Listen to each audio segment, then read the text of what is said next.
Welcome back. All right. So, some news of the day for all you fine people on the internet for your Monday, September the 30th. Starting off at the top of the board with the Edmonton Oilers. They've released Mike Hoffman from his PTO. Hoffman was coming off of definitely a down year with San Jose. He did get some points for Edmonton during the preseason, but points do not necessarily win you a roster spot when you're trying to make a team that's already dealing with cap issues and all the stuff that the Oilers have going on. So we'll see if somebody else calls Hoffman about his services, but usually if a player hasn't caught on by now, usually they end up not having another team necessarily pick them up. Savoy's been loaned to Bakersfield, amongst other players that have been sent down to the AHL by the Oilers today. Pickard. So the question mark around Pickard, as he was collided with his own player the other night, how long he's going to be out. According to Chris Knobloch, he is dealing with a stiff neck. He's only expected to miss a few days of practice and should be good to go for the start of regular season. So no reason for concern there. The Oilers have waived Connor Carrick. They've also waived Cam Dineen. So I would think they probably clear. Connor Carrick's one of those names that maybe he gets claimed, but I doubt it. So Boston making news today, and I wish they'd stop making news for any reason other than signing Jeremy Swayman. And it feels like every time they talk to the press, they make the situation potentially worse. Like Swayman could totally just dig in now, as if he already hasn't. Pierre LeBrun saying he'd called, and yeah, nothing has changed. This is just all status quo. But for the Bruins to kind of, talk to the press and just keep throwing him under the bus, I don't know.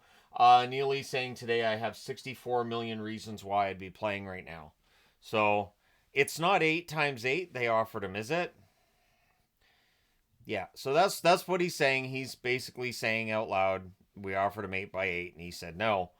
Without saying we offered him 8 by 8, and he said no. But by throwing the $64 million phrase out there, you are throwing the player that you're negotiating with under the bus.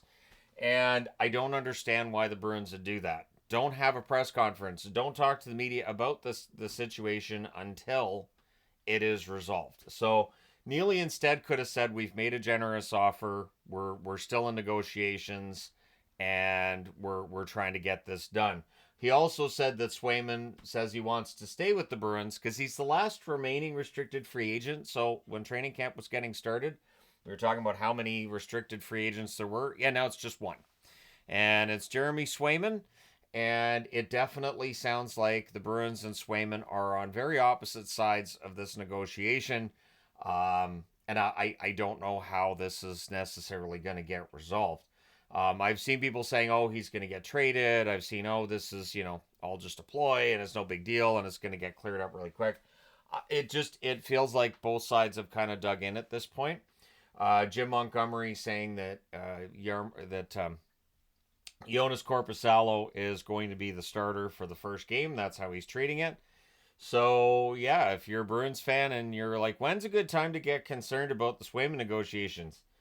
Well, I would say a couple weeks ago, probably, but now is a really good time to get concerned about the Swayman negotiations because they're not going anywhere. I want this done.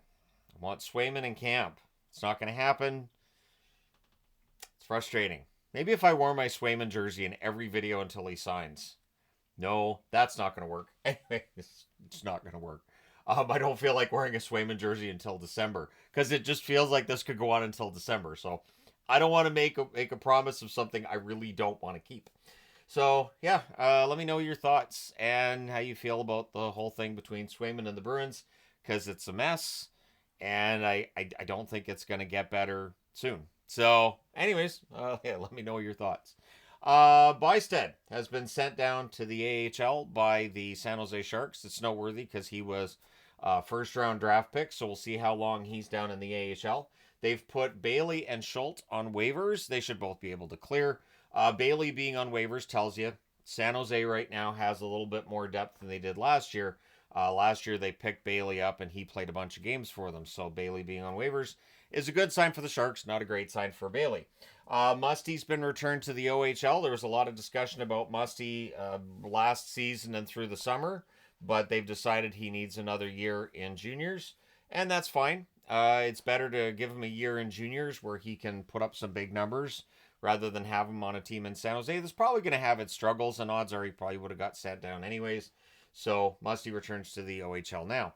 So St. Louis takes the the RFA list down to 1 by signing Alexandrov. It's a 1-year, 2-way deal for Alexandrov. He gets paid $775,000 at the NHL level, $150,000 at the AHL level, and he's on waivers today. So technically, St. Louis gets all this work done. They get him signed. Another team could pick him up for free tomorrow. So we'll see if Alexandrov clears. I'm thinking he probably does, but we shall see. I was surprised to see him on the list. Maybe it's a mistake. Maybe he's not actually on the list. So the question, since the passing of Johnny Gaudreau, one of the many questions really has been, how's the NHL going to honor Johnny Hockey? So we have seen teams in the preseason having a moment of silence, having a video package for Johnny Gaudreau. Every team's been doing that. And now it's come out that all 32 teams this year are going to wear special helmet decals for the Gaudreaus. So it's not just for Johnny, it's for his brother as well. And they will be wearing those through October 24th. So roughly the first 2 weeks of the season, we will see teams wearing special decals on their helmets for Johnny and Matthew Gaudreau.